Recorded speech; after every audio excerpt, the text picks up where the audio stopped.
احنا موجودين في منطقة كرموز في اسكندرية عشان اوريكم اعلى نصب تذكاري موجود في العالم، عمود الصواري.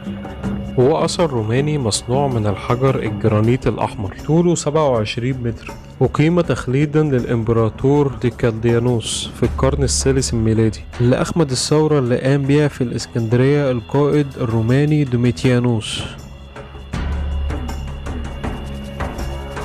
ده العمود اللي أنشأه أهل اسكندرية للإمبراطور الروماني كتعبير على شكر أهل اسكندرية ليه.